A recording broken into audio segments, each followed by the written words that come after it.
किसी ने बड़े कमाल की बात कही है कि जब हम चांद को देखते हैं तो हमें भगवान की सुंदरता नज़र आती है, और जब हम सूरज को देखते हैं तो हमें भगवान का तेज दिखता है, और जब हम आईने में खुद को देखते हैं तो हमें भगवान की सबसे खूबसूरत रचना दिखाई देती है, यानी हम खुद। तो हमेशा खुद पर भरोसा करना चाहिए। नमस्ते, मैं नुपुर आज आपके साथ एक बहुत सुंदर कहानी शेयर करने जा रही हूँ। एक किसान था जो रोज सुबह सुबह अपने कंधे पर एक डंडा रखता और उस डंडे पर वह घड़े लटका लेता, तालाब से पानी भरकर अपने घर तक लाता। यही उसका रोज का काम था। अब एक बात थी कि वो दोनों घड़े काफी पुराने हो चुके थे, तो उनमें से एक घड़ा फूट गया था। किसान पानी भरता तो उस एक फूटे घड़े में से पानी रिसने लगता। किसान जब घर पहुंचता तो उसे 2 घड़े पानी की जगह सिर्फ 1.5 घड़ा पानी ही पहुंच पाता। तो जो घड़ा सही था, उसे इस बात पर बहुत घमंड था कि वह अक्सर उस फूटे घड़े को चिढ़ाता रहता, देखो मैं तो किसान का पूरा काम करता हूँ, उसकी मेहनत जाया नहीं जाने देता, और एक तुम हो जो किसी काम के नहीं रहे।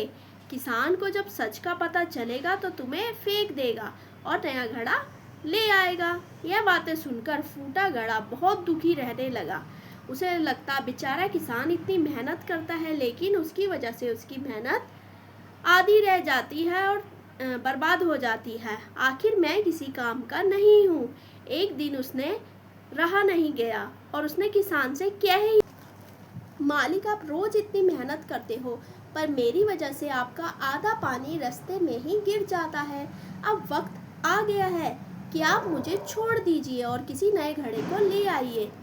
बुरा तो मुझे लगेगा, पर सच यही है कि मैं अब किसी काम का नहीं रहा। किसान मुस्कुराया और बोला, अरे पगले, तू इतना दुखी क्यों होता है?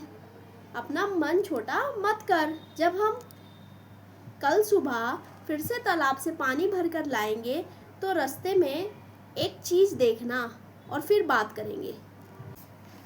अगली सुबह किसान फिर से वही काम करने चल पड़ा। डंडों पर दोनों घड़े लटकाए और तालाब की ओर निकल पड़ा।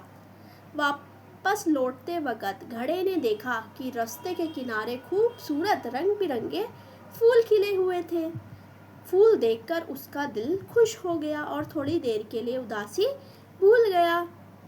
घर पहुंचकर किसान ने घड़े से पूछा, कैसे लगे फूल? घड़ा बोला, हाँ मालिक, आज रास्ता तो बहुत सुंदर लग रहा था, पर मैं फिर से उदास हूँ क्योंकि आज भी आप पूरा पानी लेकर चले थे, पर सिर्फ 1.5 घड़ा पानी ही घर पहुँचा। किसान ने प्यार से कहा, तुम्हें पता है कि वह सारे फूल तुम्हारी ही वजह से खिले हैं, और वह तुम्हारी तरफ ही क्यों खिले? इसलिए क्योंकि मुझे बहुत पहले से ही मालूम था कि तुम फूट चुके हो। इसलिए मैंने क्या किया, बाजार से बीज लाया और पूरे रास्ते में जिस तरफ तुम लटकते हो वहाँ वो बीज बो दिए। जब भी तुम्हारा पानी टपकता वो बीज सिंच जाते और धीरे धीरे वहाँ इतने सुंदर फूल आ गए कि रास्ता आज सज गया, वो भी तुम्हारी वजह से। मुझे तुम्हारी कमी पता थी, लेकिन मैंने उस कमी को ताकत बना दिया। तो दोस्तों, यह कहानी सिर्फ घड़े की नहीं है, यह कहानी हमारी और आपकी भी है।